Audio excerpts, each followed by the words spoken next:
work today. Some of you guys may be starting the school year if you're super young.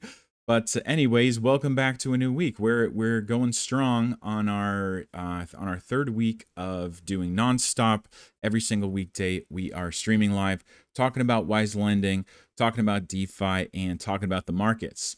Now, today's going to be a special episode because we're doing a deep dive on power farms, which are our leveraged strategies on Wise Lending.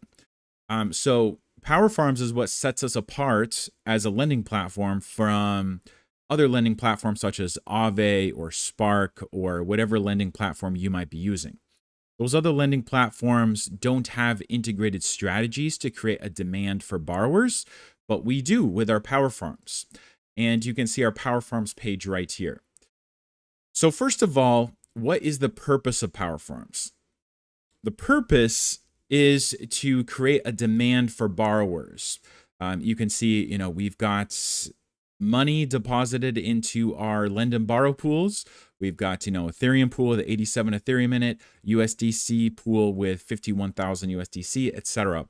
And if this were a regular lending protocol, then you could borrow. As you can see, you can borrow here on this side. However, whoever's borrowing has to come up with their own strategy on how they are going to actually make money and pay the fees that it costs to borrow. On our platform, that's not necessary because we have a strategy built in for Ethereum, for USDC, for USDT, and DAI, where people can come when there's an opportunity in the market and be able to capture that APY. But the first thing to understand about power farms is that they're not always going to be available for you to make a large amount of APY. And the reason for that is because these are tools designed to make sure that all our liquidity is always borrowed up to about 80-90% utilization rates. If it's already borrowed up, then the opportunity is not going to be there. So understand that our main service that we're offering is actually just supplying these assets right here. So you can supply ETH, supply USDC, USDT, and DAI, and you can earn APY based off that. So this is something that will never change, and it's never going to be like not available where you can't deposit money in here, and like it's always going to be an option. The power farms, however, they're kind of sometimes available, like they're always available, but they're not always going to be profitable for you to be able to borrow because there's only going to be arbitrage whenever one of the utilization rates is lower. So you can see I've got 3 open positions here. I've got an open position on Ethereum, and I've got an open position on USDC. The USDC one is actually earning negative APY right now, negative 19% APY. My Ethereum one is earning positive 59% APY. So first of all, because there are some people in our chat that didn't seem to know what APY was. They saw negative APY and they're like, oh no, is my power farm wrecked? No, your power farm's not wrecked if you're earning negative APY. APY, the A stands for annual percentage yield. So annual means 1 year. So what this means is if I left it here and if it stayed at the same rate of negative 19% APY, at the end of the year, I would lose 19% of principal. Or I might be liquidated before that, actually, because so much of this principal is borrowed, I'd actually be liquidated before that happened. But it's not happening today. It's not happening tomorrow. It's happening, maybe 2 weeks or so. You'd have to do the exact math and find out when that would actually happen. On the other hand, my Ethereum farm right here is doing really well. This has been open longer. So my Ethereum farm has been open since the very start, and there's only 23 days left. So this has been going on for about 3 months. And you can see my starting position, like what I'm using to leverage, is 0.75 ETH. And I've already earned 0.05 ETH or $134. So I've actually earned almost 10% total position in a matter of about 3 months. And so this is a great showcase of, power farms can be really powerful tools, because like this isn't even like 10% after a year. This is 10% after just a few months. And this is after already recouping the value from fees, because every time you get into a power farm, there's some slippage and there's some fees that are, have to be taken into account. So first of all, let's back up for a second, because these power farms are using Pendle right now. They're using Pendle as the yield source. And we can actually create a power farm for any yield source that is out there. It's just Pendle seems to be a really good option, and it's also very decentralized as well. So that's why the only options available right now for power farms are Pendle. However, as new yield sources emerge, we may integrate those directly as well, because using Pendle does have its drawbacks. Like you can see, there's maturity dates for the Pendle pools: 23 days until the ETH one matures, 86 days until the USDC one matures. So because there's a maturity date, that means I have to re-up every single time, and accept the slippage every single time, and wait until I break even, and it's just a whole process every 3 months or so. Ideally, we would like to see longer pools on Pendle, or we would like to integrate a yield source that didn't have any maturity date, because Pendle is kind of unique in that it has the maturity date for their yield. But something like Lido staked ETH doesn't have a maturity date. You can just stake the ETH, and it can just earn forever.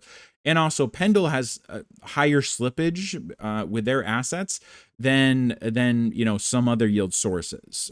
However, Pendle has higher APY than a lot of other yield sources as well.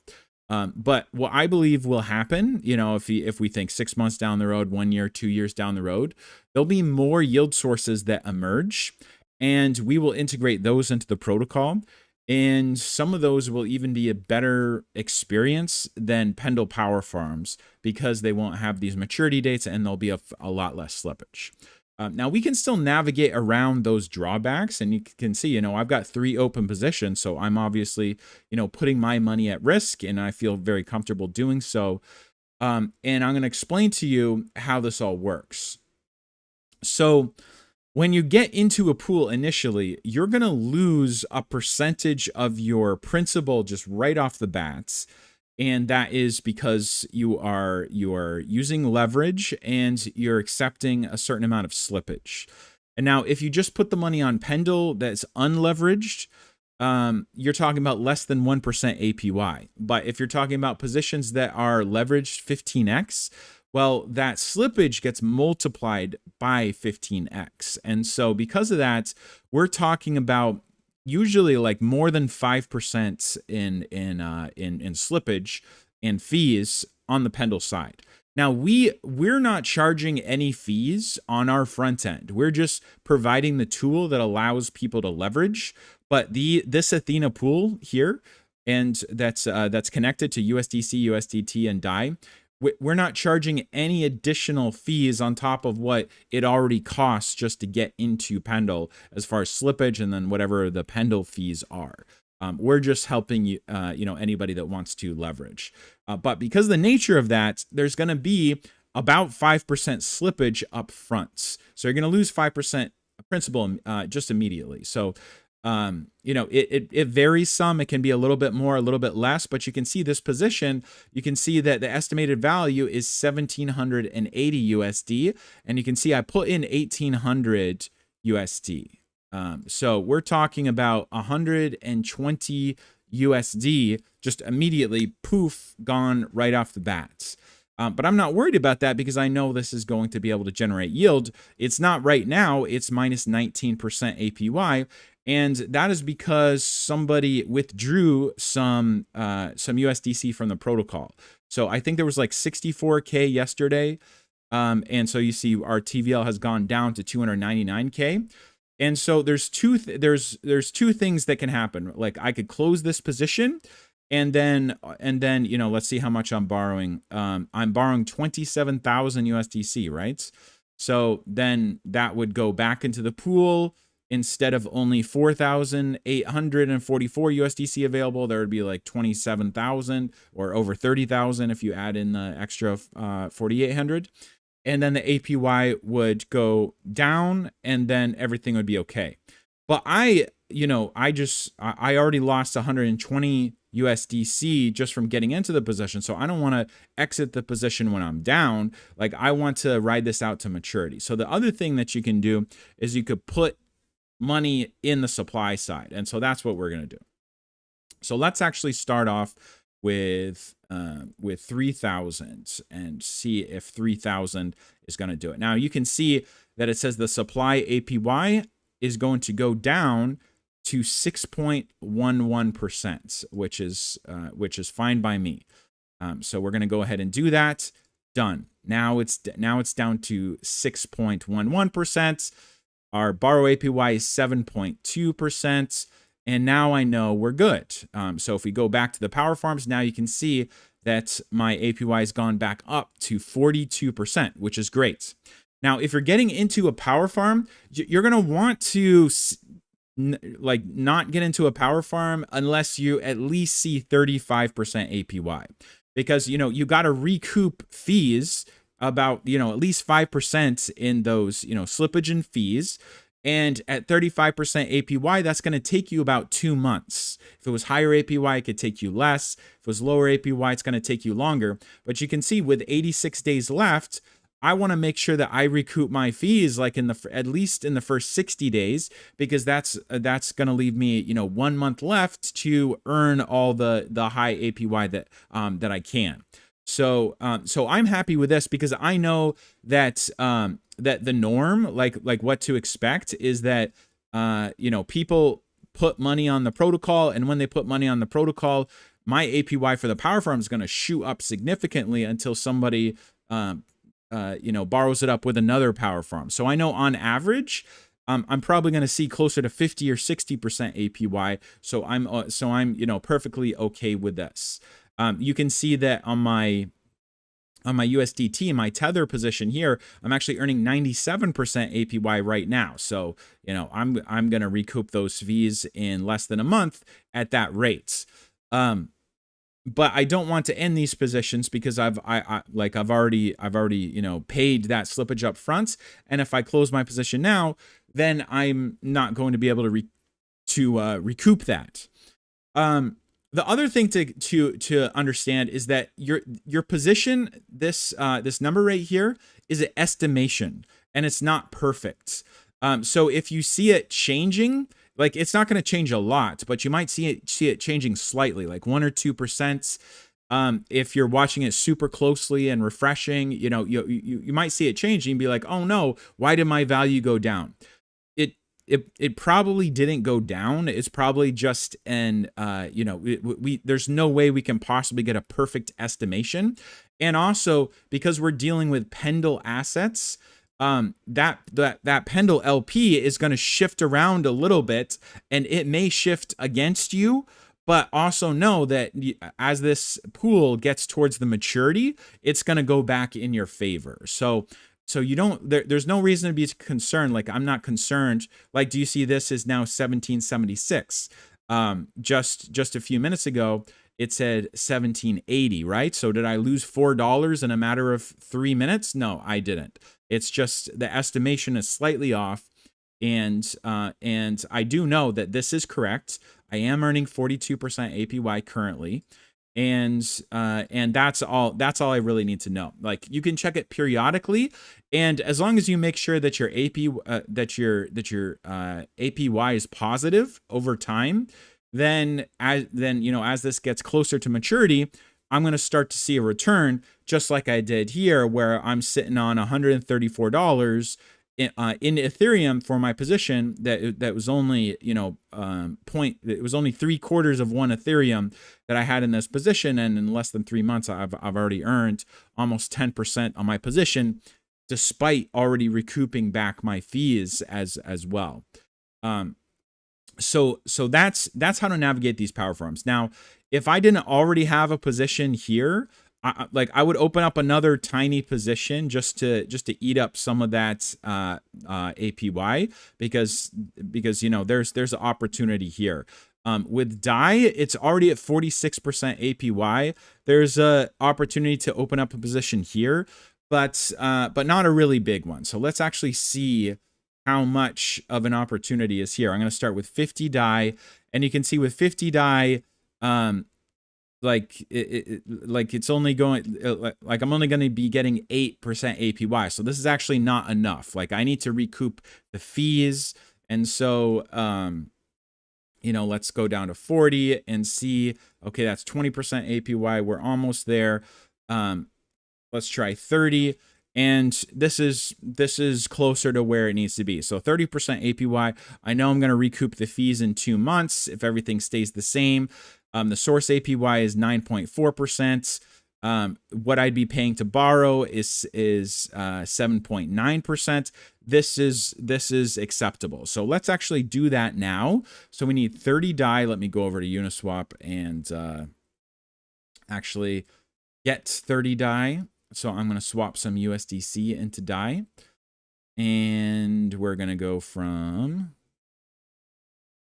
USDC into DAI. And I want 30 DAI. So we're going to go ahead and do that. And make that swap. Let me confirm it in my wallet. And we're good to go. Okay, so I should have my 30 DAI now. I'm going to go back here and let me refresh and see if it recognizes. Is it going to let me? All right, let me actually check my wallet, make sure that the DAI is there. And, did it not, okay, it says I have 30 DAI there. It says I have 30 DAI there. Okay, so it should be fine. Let me just refresh one more time and make sure that the protocol recognizes that I got 30 DAI. And it says I have insufficient balance. Let me try 29 DAI and see. Nope. Okay. That might be a bug in the UI. So what I'm going to do is I'm going to disconnect my wallet and then I'm going to connect again and see if it recognizes my DAI now. Oh, you know what? I was on Arbitrum, right? Yeah. Oh no, I think I was on Ethereum. Yeah, I think that's my issue. So, is it? Man, Rabby Wallet keeps on changing, and it's harder for me to understand where my assets are on either Ethereum or Arbitrum. So, let me actually figure this out really quick and make sure that's okay. So I'm clicking Arbitrum. There's Arbitrum. Yeah, it does say that I have 30 DAI. Oh no, it is 30 DAI on Ethereum. So, okay. Uniswap just recently changed their UI, so I'm actually going to go over to Camelot Dex. And we're going to do it on Camelot Dex because I know Camelot Dex is on Arbitrum for sure. So I'm glad that wasn't a bug in our protocol. It's just the fact that I was using Uniswap on Ethereum. So let us try this one more time. We want DAI.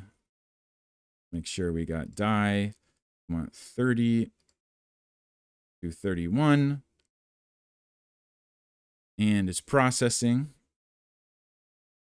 Let's go ahead and swap.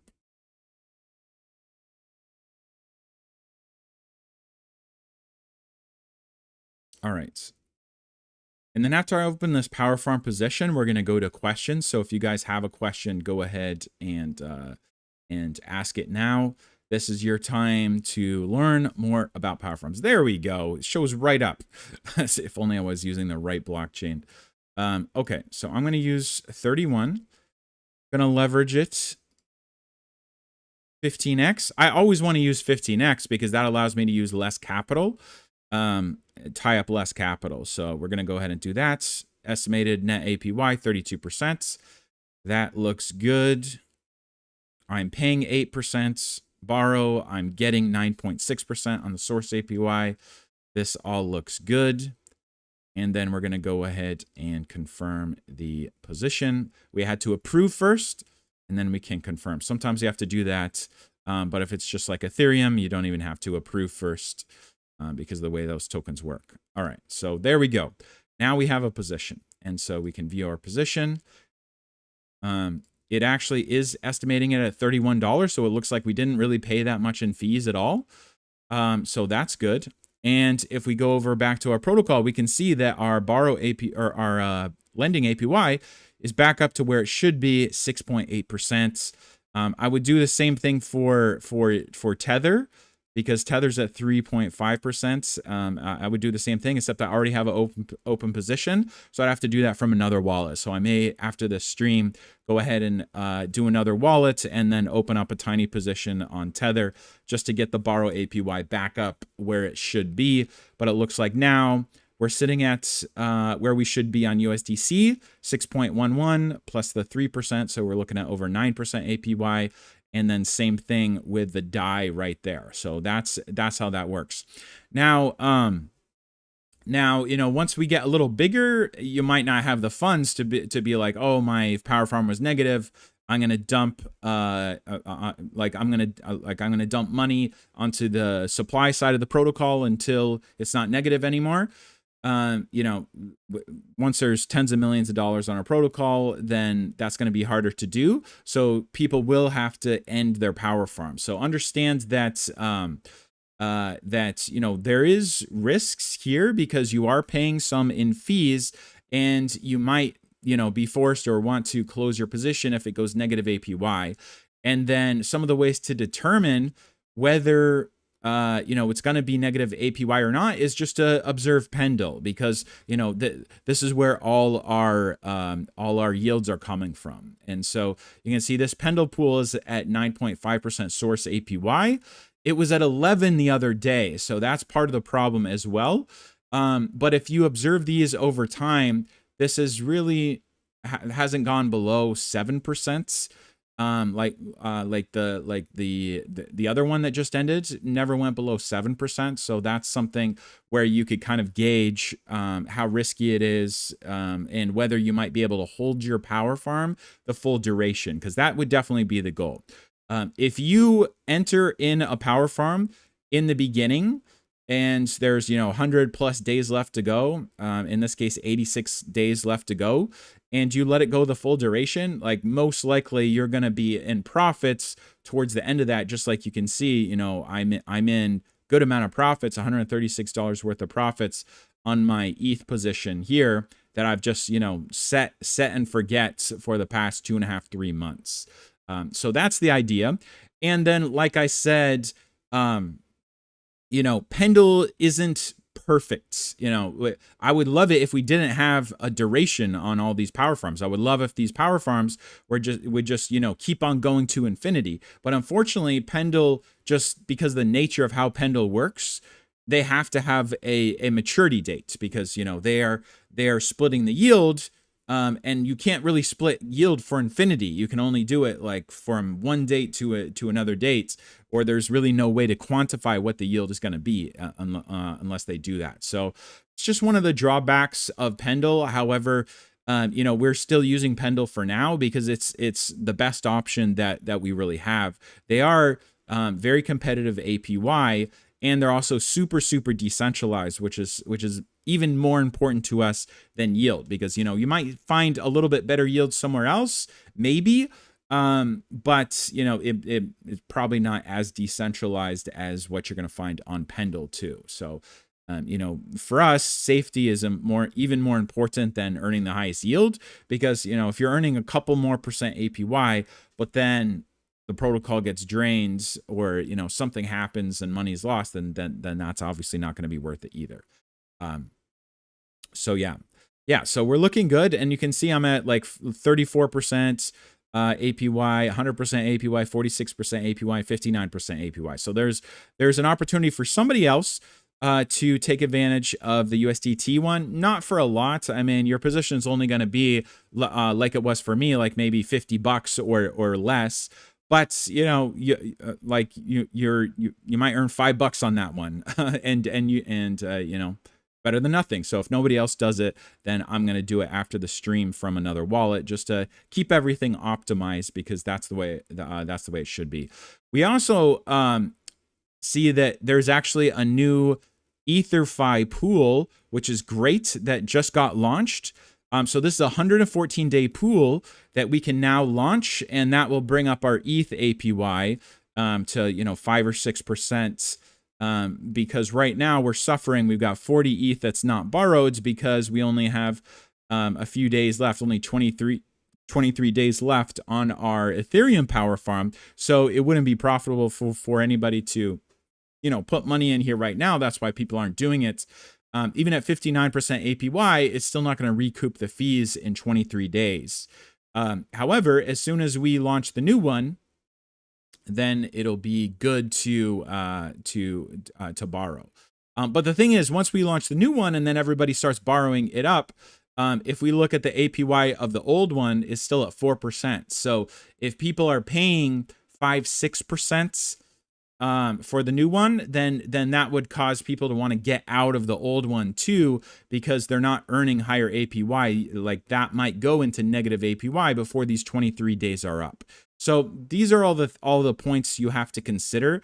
Like overall, there is a little bit of risk because you have to kind of make sure that you're always positive APY, and then if you're not, you either have to wait for somebody else to fix the issue by, you know, depositing more funds or ending one of their farms, or you have to end your farm.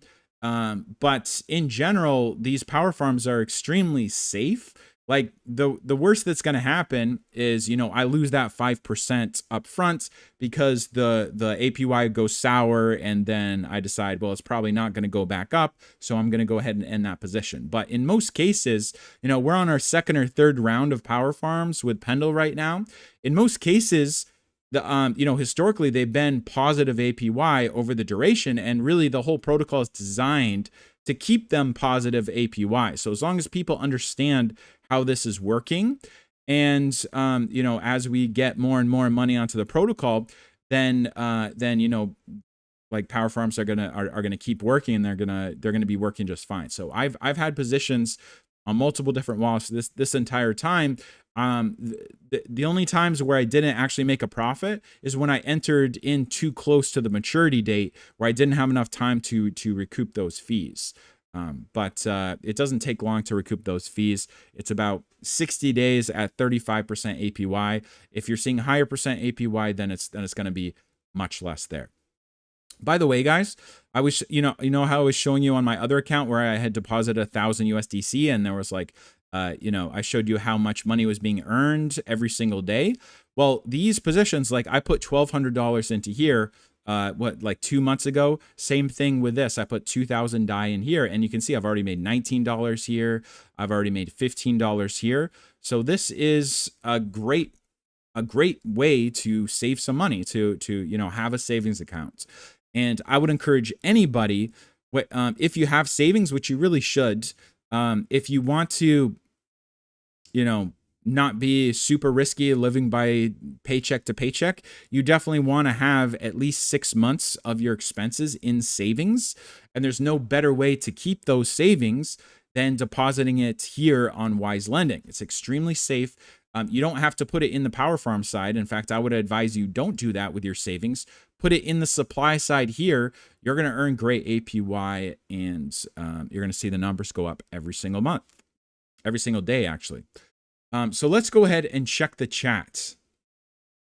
Get You Some Crypto said, awesome, a good power farm lesson and breakdown on Labor Day, showcasing money laboring for you. That's absolutely true. I love it. Get You Some Crypto. Raymond says, appreciate the time, Peter. Happy Labor Day. Happy Labor Day to you too. Altcoin Inspector also says happy Labor Day. Happy Labor Day to you too.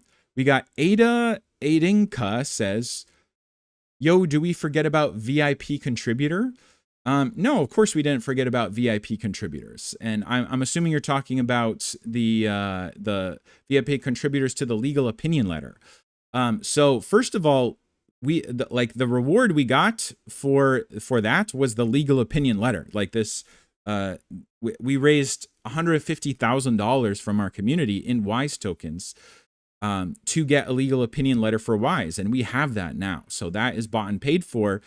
And you know, the VIP is just recognizing those people for contributing, because you know, we had somebody contribute $25,000 to that pot, and there was many people that contributed over $100 as well. And so we've talked about, you know, I would love to be able to reward those VIP people. Like do we owe those VIP people some type of something? No, we don't owe them, but I would like to be able to reward those VIP contributors. The only problem is this number right here, 305K. If this was 305 million, then we'd actually have some revenue coming in. We could actually do some things with that revenue. And one of the first things I would like to do with that revenue is doing something nice for those VIP contributors. But you know, one thing at a time, man. Like we're trying to make this protocol work. We're working really hard, and we can't like if you're expecting something like monetary value for being a VIP contributor, first understand that this is not something that is owed to you, and that, you know, this was a complete you know, people didn't need to fund the legal opinion letter, but we needed it, and people did, you know, out of the goodness of their heart. And so, you know, I do want to reward all those people. Like if I had $10 million right now, I would be rewarding so many people, not just those VIP contributors, but so many other people that have been super instrumental in helping Wise get off the ground. So just understand, we're on a journey. Good companies take time to make. We have a really great product right here, and right now, I'm using all my energy to help promote this product, to, you know, raise money. Currently, we are raising a round. We're trying to raise $10 million to give Wise Lending the proper launch it really deserves, help us attract more users and more capital onto the platform, as well as just seeding our pools with a good amount of liquidity. And so we have actually raised 1.2 million so far. And you know, I would love to convert some of that into crypto and start putting, you know, 50K per pool, just so that we can seed the pools with a little bit more liquidity. The only problem is it's in fiat, and it's really hard to convert hundreds of thousands of dollars in fiat to cryptocurrency without raising a lot of red flags, because banks are not friendly towards crypto at all. Like I've had 3 bank accounts so far closed just because I was trying to purchase crypto. Literally, like, you know, buying Bitcoin on Coinbase. Oh, you know, get a letter in the mail, we're closing down your accounts. So it's a difficult process, and right now our investors have only invested in fiat, and it's kind of hard to convert that fiat into cryptocurrency. It's going to take some time. So yeah, that's where that is. But yeah, no, we never forgot about VIP contributors. We have a whole web page dedicated to you guys, and you know, I can't wait till we have some revenue so we can start, you know, showing the proof is in the pudding, and start showing you guys. But in the meantime, what you can do is you can support the protocol by, first of all, putting your savings on Wise Lending. Second of all, telling your friends and family members about how to put their savings on Wise Lending. By the way, before you do that, you can go ahead and connect your wallets and, you know, copy your referral link, as you can see right here. Make sure they sign that, and then you'll start earning referral points and actually be making money for everybody that joins your referral and decides to put money on the platform. So that's really important, and that's a way you can start creating a revenue stream right now. Raymond says, would it be possible to get notified somehow when things got a little risky on these power farm positions? No. I mean, is it possible? Yes. I have seen a couple companies that do notifications, Web3 notifications, where you have to like sign up to something, and then You know, if something happens in the UI, you can get like an email, like sent to your email type of thing. That stuff does exist. Right now, we're done with the UI. Like the UI is not improving from this point until we finish raising money and until we have got like $20 million deposited onto the protocol. So like our UI as it is right now is fantastic. This is a better UI than most, if not all, other lending protocols. And it also costs money to maintain and to improve the UI. So right now, our problem is not bad UI. We have great UI. Our problem is we need tens of millions of dollars deposited onto the protocol so that we could start earning revenue. And so that's where my focus is going to be. There's a lot of bells and whistles I would love to have in just in the protocol. Like one bell and whistle I would love to have is I would love to have on this view position. I would love to see how close I am to liquidation, just so I know, because like I know you know, my devs have done the math and told me. But like you would have to be like negative 100% APY for like 1 to 2 weeks to get you close to liquidation in the first place. And second of all, the money that you've already earned goes against liquidating you. So for instance, let's say this Ethereum position goes negative 50% APY right now. Like somebody yanks all the ETH on the platform and you know, takes it somewhere else.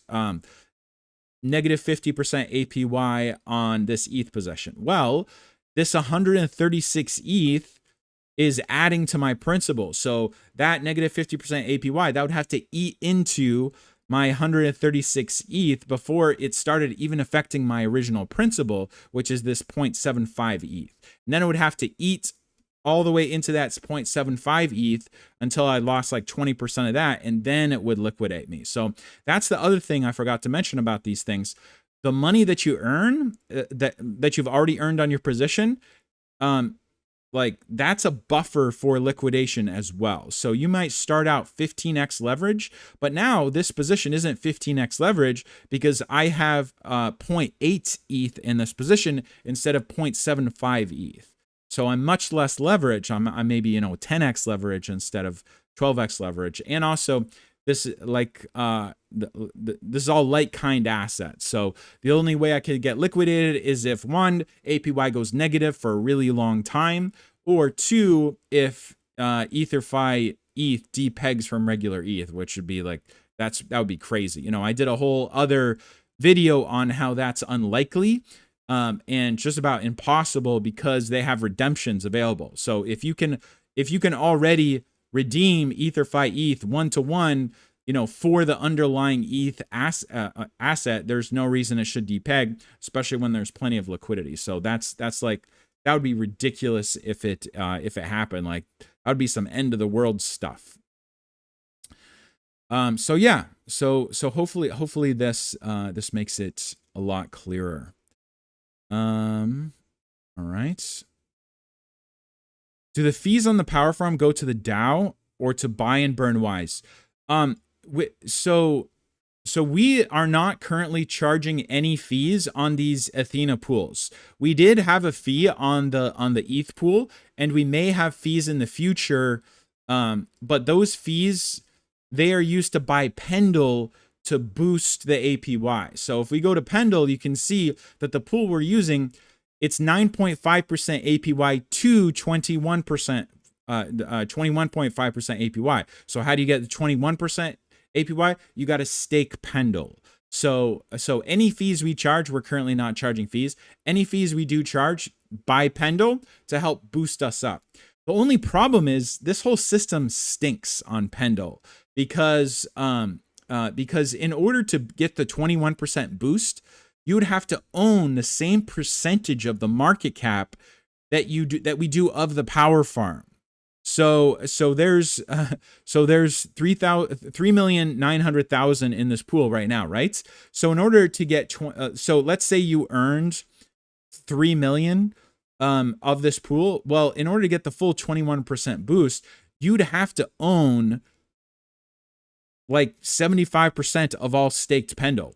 So we're talking about hundreds of millions of dollars in staked Pendle, or at least more than $100 million of staked Pendle.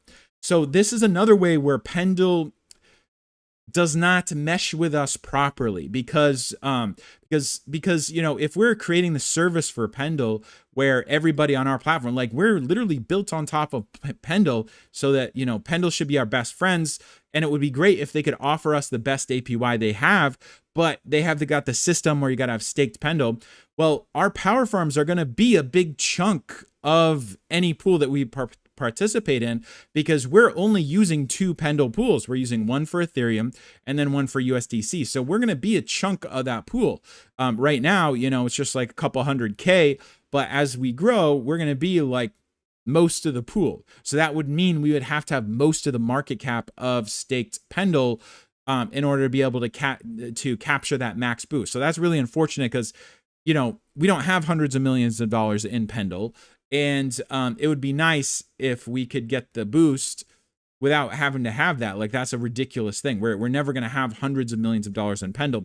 But the fees that we charge go to buying Pendle. So maybe over time that can eventually happen, where we will eventually have millions of dollars of Pendle, and the boost will just keep on getting better and better. But this is another reason why Pendle might not be the yield source that we're using exclusively 1 year from now. You know, we got our eyes peeled, and there's all these emerging yield sources onto the market. And if we find a better one that maybe doesn't have maturity dates, and that maybe we can get you know, max boosts a lot easier, and it's decentralized, man, we'd integrate that in so quickly. But for right now, Pendle's working for us very nicely. And, you know, who knows, maybe, you know, let's say once we get 10 million total value locked on the protocol, and we are literally contributing, you know, big chunks of the pool at that point. Well, maybe that time I could go to Pendle and be like, hey, can you make some type of exception for us to give boosted APY? Or maybe we could also come up with a deal where they make longer pools, because if these were like 400-day pools, then the power farms would be great, rather than 120-day pools. You know, 120, 130-day pools, the first 60 days, like the first half of it, you are paying back the slippage fees. It would be great if we had like 400, 500 days where you could be earning for you know, over a year, and it doesn't matter if the first 2 months are paying back those fees. You could be earning like a longer time than that. So if we look on Pendle, you know, Pendle does have some pools like this one right here, 296 days left. I think this was like a 400-day pool. Only problem is, look at the APY. It's only 3.9%.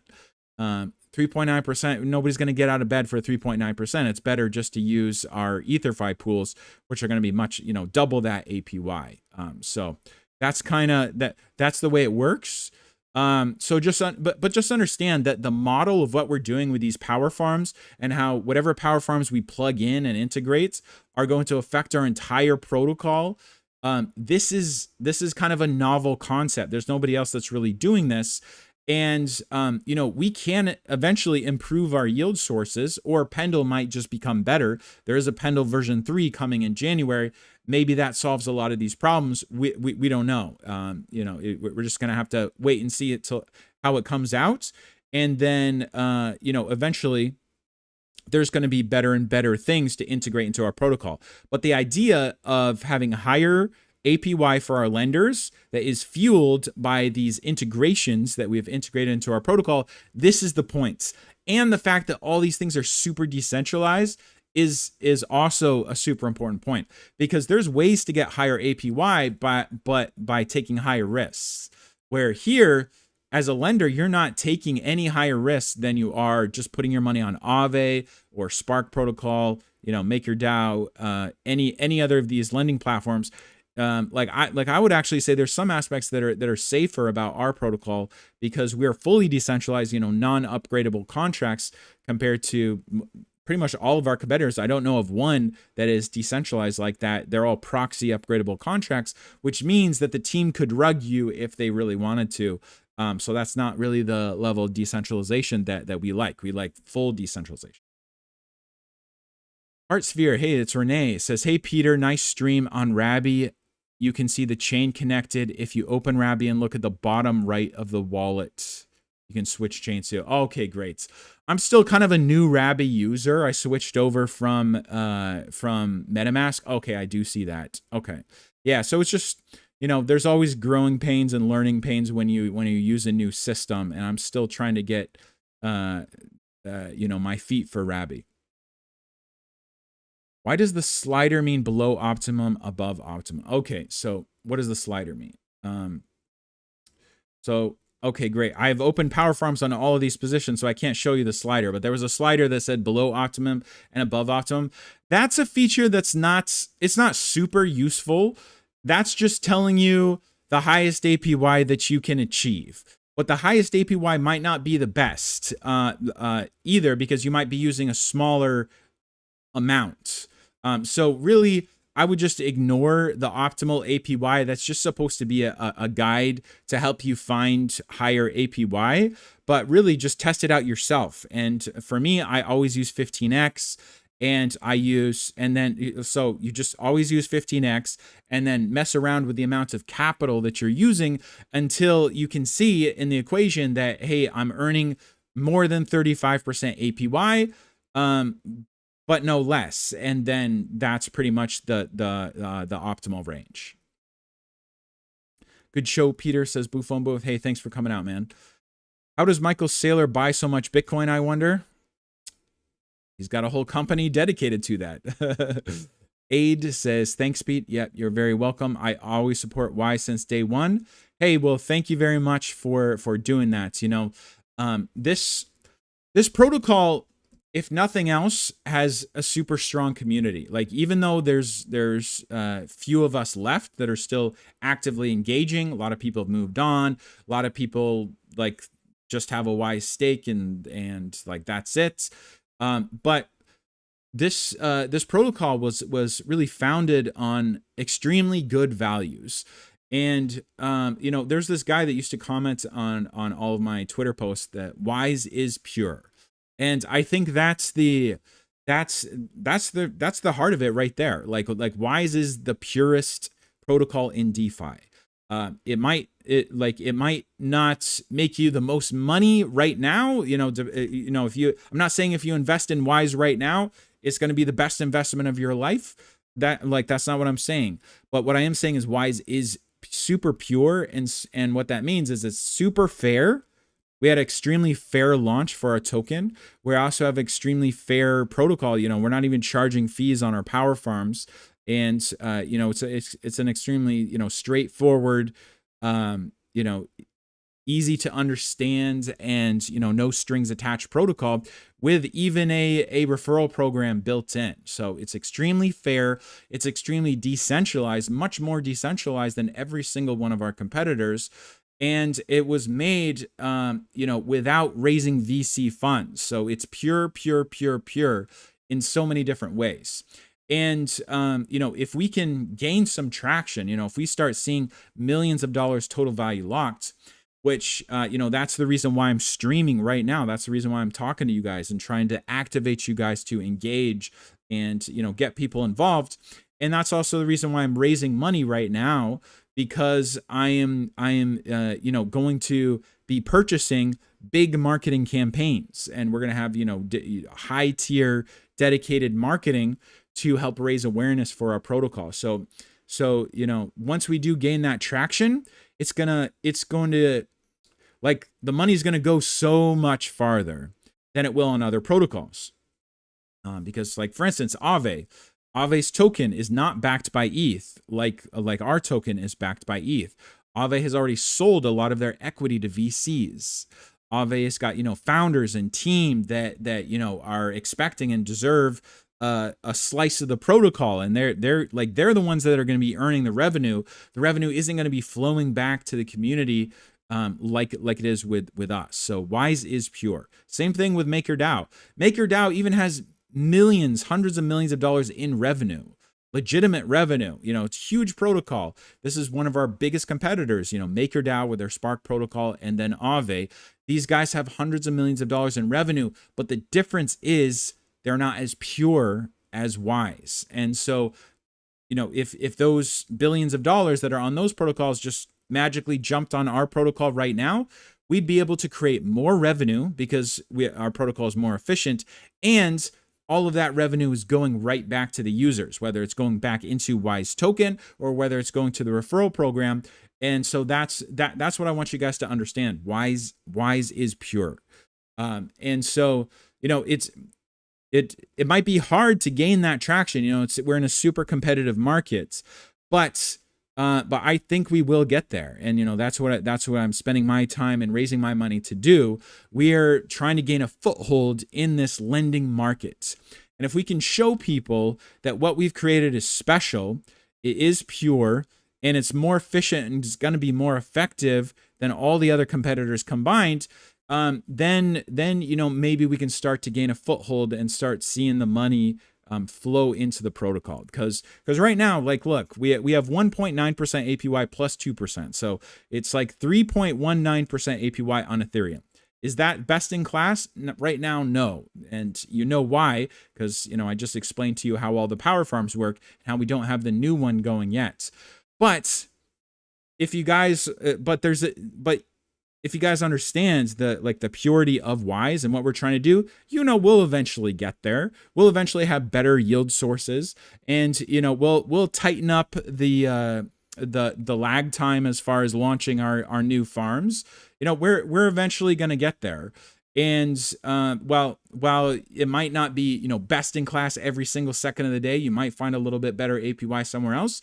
What I can tell you is that we've invested way more in security audits than our competitors. That's for sure. Besides, like Aave, for instance, you know, Aave's huge, and they've had, you know, millions of dollars in security audits. We've had $400,000. But so take out, you know, the outliers like Aave, all the other lending competitors, you're not really seeing that kind of cash being put into the security of the protocol, let alone having hyper native live scanning like we do. So you know, I can't promise you that you're gonna, you know, 10x your Wise tokens. I can't promise you that it's gonna be 100% best in class APY 100% of the time. But what I can promise you is this is an extremely efficient protocol. Most likely, a lot of the time, it is gonna be the best in class APY, and we're gonna be constantly improving it as we can. Right now, we're using Pendle. Eventually, we can use other yield sources as they emerge. And what I can promise you is that this model that we've created has the ability to be the most efficient, most effective lending protocol on the entire market. So if we can get behind that, we can get people to start using this, and if we can start, you know, getting some money onto the protocol, I promise you guys that you're going to start seeing results. So that's my pitch there. Raymond says, Altcoin Daily Guy is open to most undervalued crypto right now being pitched to him. Wise Lending absolutely needs to be mainstreamed. Be my guest. Yeah, pitch it to those guys. Yeah, those brothers. It'd be great if they talked about Wise. So anyways, guys, we went almost an hour today, and I'm glad we did because this was a super important stream. Definitely, you know, share this around. Watch it again if you need to, and I hope that was helpful to understand how power farms work. I hope it's you know, I hope you're getting value out of this. And the reason I'm doing this is really for you guys, because like I'm trying to build a sticky, growing, you know, knowledgeable community, and a community of people that want to build up their referrals as well. So. I hope that's you guys, and I hope you're getting value out of this. I'm doing this for you guys, and I'm making myself available because I want to grow our community. Like like it's time for Wise to shine. So I hope you guys see that, and I hope you guys keep on doing what you're doing, because it's really encouraging to see you guys in the chats every single time I stream. So we're gonna lock it up there. Thank you so much for watching. Have a good one. Have a great Labor Day, and I will see you tomorrow in the next one. Bye-bye.